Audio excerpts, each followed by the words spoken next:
In the past decade, Austin, Texas clocked in as the fastest growing major US city. 100 years ago, Austin had fewer than 35,000 people, and today there are more than 950,000 residents of the city. What's attracting people to Austin? What's going on here? Let's find out.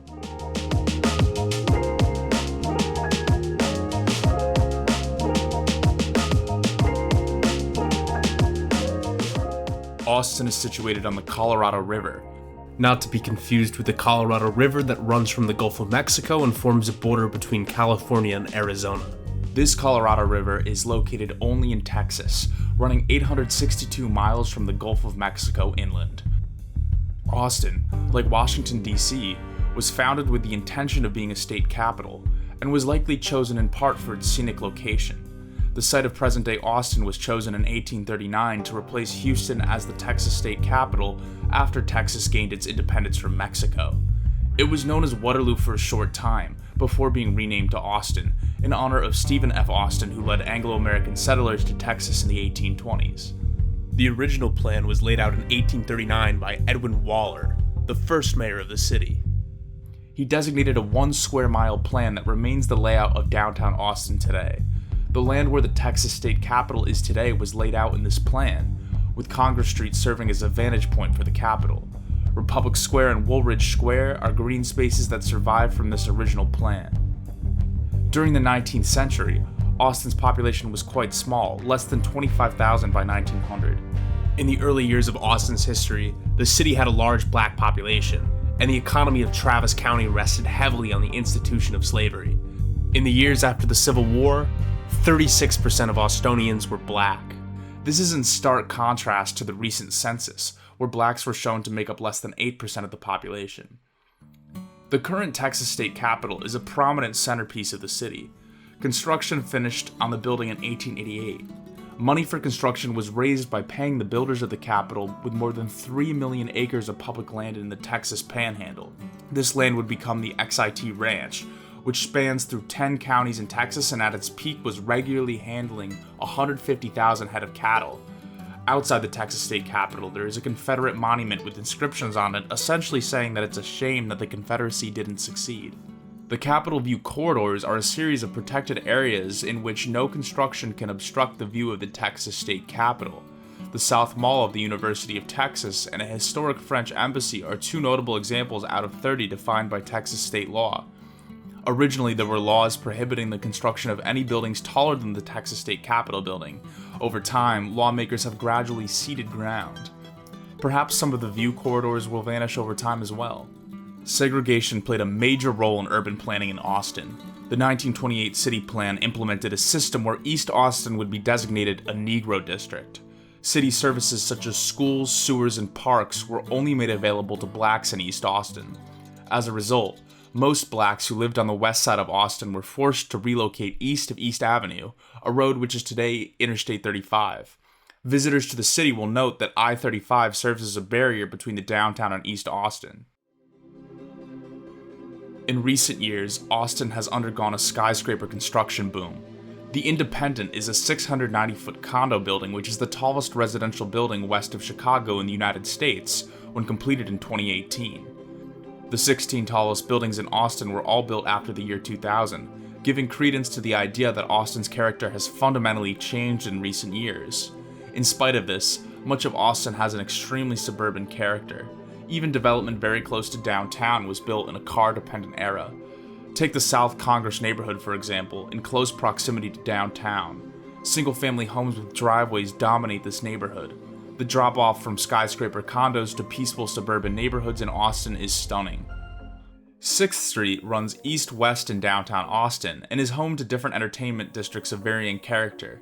Most notable in my view is Dirty Sixths, an area of East 6th Street where the street is closed to vehicular traffic on Thursday, Friday, and Saturday evenings. The ambience here is quite comparable to New Orleans. West of Congress Street, there are other Instagram-friendly bars which might appeal to another type of young crowd. Austin is known for the mantra, "Keep Austin Weird," a slogan meant to encourage local business and counterculture in the city. The luxury condos built in recent years and the tech boom has led to an influx of young urban professionals that seems to undermine the idea that Austin is a weird city. Of all the cities I've been to, I would not rank Austin amongst the top in terms of visible counterculture. There are some innovative neighborhoods worth mentioning though. Rainey Street, located just west of I-35, was a street full of dilapidated homes in the 80s and 90s. In 2004, the street was rezoned into Austin's Central Business District. This zoning allowed for any of the buildings on the street to become heavily trafficked bars and restaurants. Old bungalows have been fixed up and turned into bars and cocktail lounges with ample backyards and porches. Austin is home to the University of Texas at Austin, located just north of the state capitol complex. The university is home to the Lyndon B. Johnson Presidential Library and is consistently ranked amongst the top public universities in the United States. With over 50,000 students and a system-wide endowment of over $30 billion, UT Austin makes a powerful impact on the city and region. Austin's area is enormous, and thanks to aggressive annexation, it continues to grow. Between 1940 and 1990, Austin's domain went from 30 square miles to 225 square miles, over sevenfold growth. Austin's land area is now greater than that of New York City, with over 300 square miles of territory. This makes Austin's population of over 950,000 a bit misleading. San Francisco, for instance, has a similar population size, but is 6 times smaller than Austin by area. The aggressive annexation policy is a strategy to increase the tax base without raising taxes for existing Austin residents. Texas is a state that has a concept called Extra-territorial Jurisdiction, or ETJ. In Texas, any city with over 100,000 people has sole legal authority to annex territory within 5 miles of its borders, and can even enact laws that affect that land. Austin has taken advantage of this, banning fireworks within 5 miles of its borders. Austin's urban core is also undermined to some extent by new development to the north.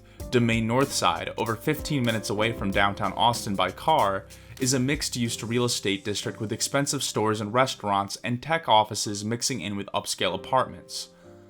The Red Line is a commuter rail in Austin that goes from Austin's northern suburb of Leander to downtown Austin.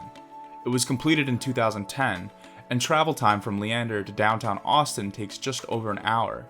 Austin's leaders are planning to expand public transit in the form of light rail.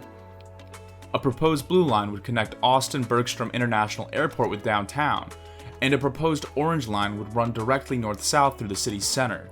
Currently, only 4% of Austonians take public transit to work, a very small figure for a city that frames itself as a bastion of progressive ideas. Whether these rail lines will improve that figure should be an interesting case study for other car-centric cities to examine in the future. South of the Colorado River is Zilker Park, a beautiful open space with a botanical garden and other outdoor amenities. It's connected to trails that run along the Colorado River and connect the city for pedestrians. Barton Springs Pool is a recreational outdoor swimming pool filled entirely with water from natural springs. It's located in Zilker Park, and it's a popular venue for swimming year-round. Well, that's all for Austin. I hope you learned something today, and perhaps this video will inform a future visit to Austin. Thanks, and I'll see you next time on The DC Show.